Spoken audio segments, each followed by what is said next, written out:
मैं जयपुर से माधव कुमार माथुर आपका इस एस्ट्रोलॉजी चैनल में स्वागत करता हूं। पिछली जो वीडियो में मैंने आपको बताया था वर्ण विचार के बारे में, जो कि अष्टकूट मिलान का हमारा पहला टॉपिक था वर्ण विचार।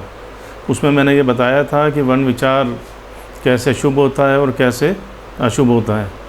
तो वर्ण विचार के दोषों का भी परिहार होता है कि अगर दोष होते हैं तो शास्त्रों में उसका परिहार भी बताया गया है।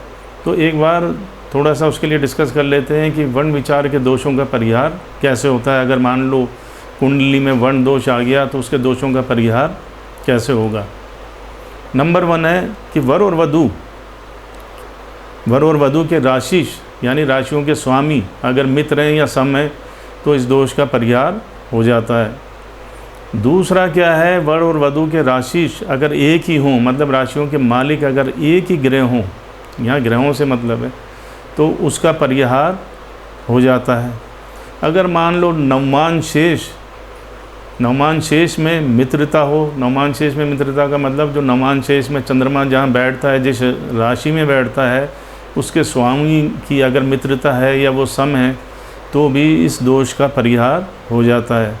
या नवमान शेष में चंद्रमा जहाँ बैठता है उस राशि का मालिक जो भी ग्रह है, उन दोनों की कुंडलियों में, वर और वधू की दोनों की कुंडलियों में नवमान शेष में एकता हो, मतलब नवमान शेष में चंद्रमा जिस राशि में बैठता है उसके मालिक जो ग्रह हैं उन दोनों, मतलब वो दोनों एक ही होने चाहिए। तो इस तरीके से नवमान शेष में एकता होने पर इस दोष का परिहार हो जाता है। 5वां जो पॉइंट आपका आता है वो ये आता है कि वर का जो वर्ण है वो वधू के वर्ण से श्रेष्ठ होना चाहिए, जब भी उसको 1 मार्क्स मिलेंगे। और इस तरीके से जब अगर गुण ही मिल गया उसका 1 गुण, तो दोष अपने आप ही उसका ख़त्म हो गया। उसके बाद जो आज अपना टॉपिक है वश्य विचार है, उसी कड़ी को आगे बढ़ाते हुए हम वो टॉपिक ले रहे हैं वश्य विचार का, अष्टकूट मिलान का। यह दूसरा पॉइंट जो हमारा है वश्य विचार। यहाँ वश्य विचार में 2 अंक मिलते हैं। अगर इनके गुण मिल जाएं तो किसके गुण मिल जाएं? राशियों के। यहाँ भी हम राशियों का संबंध देखेंगे कि अगर राशियों के संबंध या राशियों का गुण, राशियों के संबंध अगर मिल जाते हैं, राशियों के गुण अगर मिल जाते हैं तो हम कितने अंक देंगे उनको? 2 अंक। तो यहाँ राशियाँ मैंने आपको बताई थी कि 12 राशियाँ होती हैं। एक बार फिर मैं दोहरा देता हूँ कि पहली राशि आपकी मेष, दूसरी वृष, तीसरी मिथुन, चौथी आपकी कर्क राशि हो गई, 5वीं सिंह, 6ठी कन्या, 7वीं तुला राशि, 8वां वृश्चिक राशि, 9वीं आपकी धनु राशि, 10वीं आपकी मकर राशि, 11वां आपकी कुंभ राशि और 12वीं मीन राशि। तो इस तरीके से इन 12 राशियों को क्या है, 5 भागों में बांटा गया है, 5 वर्गों में बांटा गया है। किसी बुक्स में 4 वर्ग बता दिए तो किसी में 5 वर्ग में बांट दिए गए हैं। अब ये 5 वर्ग कौन से हैं? तो पहला वर्ग आप चतुष्पद, दूसरा द्विपद, तीसरा वंचर, चौथा जलचर और 5वां कीट राशि। तो इस तरीके से इन राशियों को 5 वर्गों में बांटा है। तो जैसा नाम से ही जाहिर है, चतुष्पद का मतलब 4 पाँव, द्विपद का मतलब 2 पाँव, वंचर का मतलब वो राशि जो वन में विचरती हो, जलचर जो जल में रहती है और 5वीं कीट राशि। तो इस तरीके से इनको 5 वर्गों में बांट दिया है। थोड़ा सा राशियों पे डिस्कस कर लेते हैं मामूली सा कि मेष राशि कौन सी राशि होती है? जिसे हम भेड़ कहते हैं। तो भेड़ तो आप समझते हो, जो उसके 4 पाँव हैं, तो वो किस कैटेगरी में आ गई? मेष राशि चतुष्पद में आ गई। इसी तरीके से वृष राशि, तो वृष राशि का मतलब बैल से है, तो बैल के भी 4 पाँव होते हैं, इसलिए उस राशि को भी चतुष्पद में ले लिया गया है। इसके बाद हम आते हैं मिथुन राशि। मिथुन राशि का मतलब पुरुष और स्त्री का युगल जोड़ा है, तो पुरुष और स्त्री तो द्विपद में आ गए अपने आप ही, इनके 2 पाँव होते हैं। कन्या राशि नाम से ही जाहिर है कि कन्या। तुला राशि में एक पुरुष यूँ तराजू लेकर के यूँ खड़ा है, तो इसका मतलब क्या हुआ? जहाँ पुरुष का संबंध हो गया तो वो भी किस में आ गई? द्विपद में आ गई। धनु धनु राशि का मतलब क्या है यहाँ पर कि धनु राशि में एक नीचे तो घोड़ा है और ऊपर पुरुष यूँ धनुष बाण लेकर के यूँ छोड़ते हुए बैठा हुआ है उस पर। तो जो ऊपर पुरुष बैठा हुआ है उसको मतलब पूर्वार्ध बोलते हैं, और जो नीचे घोड़ा है उसको धनु राशि का उत्तरार्ध बोलते हैं। तो धनु राशि का पूर्वार्ध जो घोड़े पे पुरुष बैठा हुआ है तो वो पुरुष की वजह से द्विपद में आ गया, पुरुष की वजह से द्विपद में आ गया। और धनु राशि का जो उत्तरार्ध है उसको हम किस में डाल सकते हैं? चतुष्पद में, क्योंकि घोड़े के 4 पाँव होते हैं। तो इसलिए वो राशि कुछ पार्ट तो उसका चतुष्पद में आ जाता है, कुछ पार्ट उसका द्विपद में आ जाता है। इसी तरह कुंभ राशि घड़ा लिए हुए है कि हाथ में घड़ा है, पुरुष या स्त्री हाथ में घड़ा लिए हुए हैं, तो उस वजह से वो भी द्विपद राशि में आ जाती है। अब बात करें हम सिंह की। सिंह राशि क्या है? वंचर राशि है, क्योंकि आपको पता है शेर वनों में ही घूमता रहता है, इसलिए उसको वंचर की कैटेगरी में डाल दिया गया है। तो सिंह को आप चतुष्पद में भी डाल सकते हो, क्योंकि उसके भी 4 पाँव होते हैं, तो इसलिए सिंह राशि आपके चतुष्पद में भी आ जाती है। और चाहो तो इंडिविजुअल आप इसको शो करना चाहो तो सिंह वंचर में भी आ जाती है। इसके बाद आपकी आई कर्क राशि का मतलब केकड़े से है। तो केकड़ा कहाँ विचरता है? जल में। केकड़ा कहाँ होता है? जल में। तो कर्क राशि आपकी किस में आ गई? जलचर में। इसके बाद मकर राशि उत्तरार्ध। देखो मकर राशि का जो संबंध लिया है, मकर राशि का जो संबंध लिया है, उत्तरार्ध क्यों लिखा यहाँ पर? उत्तरार्ध इसलिए लिखा क्योंकि मगरमच्छ, यहाँ मकर राशि की तुलना मगरमच्छ से की गई है। तो वो आधा तो बाहर होता है, आधा तो बाहर होता है और आधा वो पानी में होता है। तो उसकी 4 टांगें जो होती है वो तो आधी बाहर होती है और 4 उसकी जलचर होती है। तो इसलिए मकर का जो है हम पूर्वार्ध चतुष्पद में भी डाल सकते हैं। मकर का जो पूर्वार्ध है उसको हम किस में डाल सकते हैं? चतुष्पद में, क्योंकि उसके 4 पाँव तो बाहर रहते हैं। तो जब तो उसका मकर का जो पूर्वार्ध हिस्सा है वो तो किस में आ गया? चतुष्पद में। और मकर का जो बाकी के 4 पाँव हैं वो जल में रहते हैं, तो इसलिए उसको जलचर की कैटेगरी में डाल दिया हमने। अब है मीन राशि। तो मीन राशि का मतलब मीन राशि भी किस में आ गई? आपकी जलचर राशि में ये आ गई, क्योंकि मीन का मतलब होता है मछलियों का जोड़ा। ये 2 मछलियों का जोड़ा है जो जल में रहता है। अब आओ वृश्चिक राशि। तो वृश्चिक राशि कीट होती है, कीट होती, तो इसको हम क्या बोलते हैं? कीट राशि। तो इस तरीके से इन 12 राशियों को इन कैटेगरी में बांट दिया, चतुष्पद, द्विपद, वंचर, जलचर और कीट में।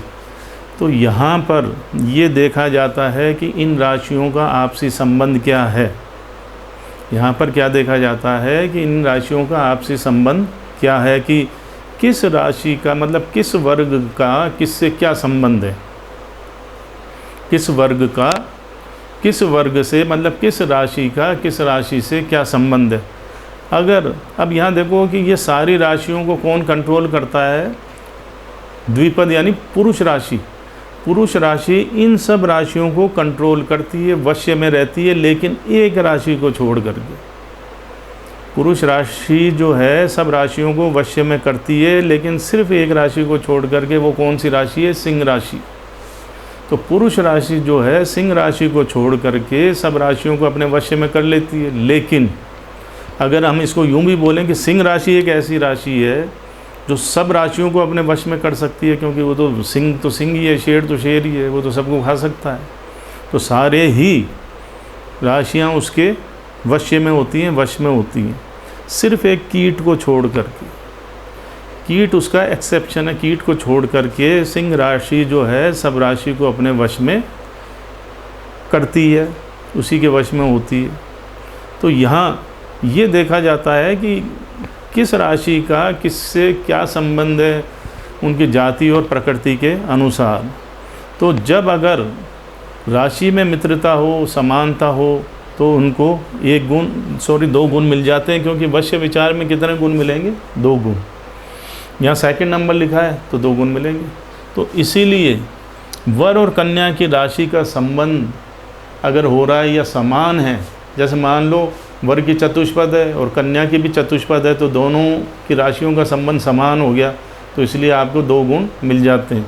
तो इसी तरीके से वर और कन्या की राशि का संबंध और समानता मिल रही है तो आपको क्या है, 2 गुण पूरे के पूरे मिल जाएंगे। वश्य वैर होने पर आपको 1 गुण मिलेगा, वश्य और भक्ष्य होने पर आधा गुण मिलेगा, वैर भक्ष्य होने पर 0 गुण मिलेगा। भक्ष्य का मतलब यानी खाने से ये वैरता हो, भक्ष्य हो, वैर, यहाँ वैरता हो गई आपकी, तो वैर और भक्ष्य होने पर आपको 0 गुण मिल जाएगा।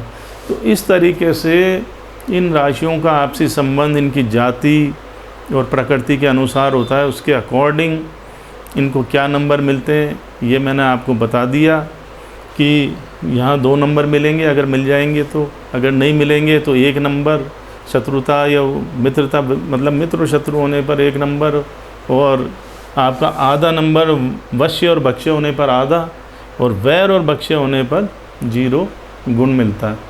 तो ये चीज़ मैंने आपको बता दी कि कौन सी राशि का क्या संबंध है। ये भी मैंने आपको बताया कि पुरुष राशि है वो सब राशियों को कंट्रोल कर सकती है एक सिंह राशि को छोड़ करके, और सिंह राशि जो है वो सारी राशियों को अपने वश में कर लेती है, करती है, सिर्फ एक कीट राशि को छोड़ करके, क्योंकि वहाँ उसका वश नहीं चलता है।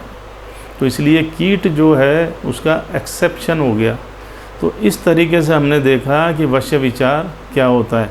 तो इसके दोष का परिहार भी क्या है वश्य का, ये भी मैं आपको बता देता हूँ। तो यहाँ भी सेम वही कंडीशन लगेगी जो आपके वर्ण विचार के दोषों और परिहार में लगती है। अगर मान लो वर और वधू के राशिश का मतलब जहाँ चंद्रमा है उस राशि के स्वामी, मतलब दोनों के, मतलब वर का भी जो राशि है उसका स्वामी और वधू की राशि जो है उसका भी स्वामी, अगर दोनों में मित्रता है या समानता है तो उनको 2 गुण मिल जाएंगे। 2 गुण का मतलब उसका परिहार हो जाएगा, आपका दोष कट जाएगा अगर वश्य दोष लगता भी है तो। इसी तरीके से अगर वर और वधू के राशिश में एकता और राशिश का मतलब दोनों के राशियों के स्वामी अगर समान हो, एक हो, तो आपका इस दोष का परिहार हो जाएगा। इसके अलावा तीसरा वही लगेगा आपका नवमान शेष में मित्रता हो। नवमान शेष का मतलब मैंने आपको बता ही दिया, नवमांश कुंडली में चंद्रमा जिस राशि में बैठा है, दोनों की अलग अलग कुंडलियों में उनके राशि के स्वामियों की अगर मित्रता है तो भी परिहार हो जाएगा। या नवमान शेष के स्वामी यानी जहाँ चंद्रमा बैठा है उस राशियों यानी दोनों की कुंडलियों में अगर एकता है तो भी इस दोष का परिहार हो जाएगा। और फिर क्या है, योनि मैत्री अगर मिलती है तो योनि मैत्री पर तो अभी अपन योनि विचार पे आए नहीं है, तो योनि मैत्री अगर मिल जाती है तो भी आपका ये दोष खत्म हो जाता है। तो सबसे बड़ा पॉइंट क्या आया कि अगर ग्रह मैत्री हो यानी दोनों के राशियों के स्वामी की अगर मित्रता या एकता हो तो ये वर्ण दोष भी खत्म हो जाता है और दूसरा आपका वश्य दोष भी खत्म हो जाता है। तो यहाँ ग्रह मैत्री की सबसे बड़ी इम्पोर्टेंट है। हालांकि अभी अपन आए नहीं, इसके बाद तारा विचार है, फिर आपका योनि विचार है। तो इस तरीके से हमने देखा कि वश्य विचार क्या होता है। तो मैं समझता हूँ आपको कुछ समझ में आ गया होगा कि वश्य विचार किसे कहते हैं और ये क्या हैं, इसके मार्ग कैसे मिलते हैं। तो मैं आपसे उम्मीद करता हूँ कि ये टॉपिक आपके समझ में आया होगा। अगर आपको अच्छा लगा तो मुझे सब्सक्राइब कर बेल आइकन बटन दबा करके मुझे मोटिवेट करें। धन्यवाद।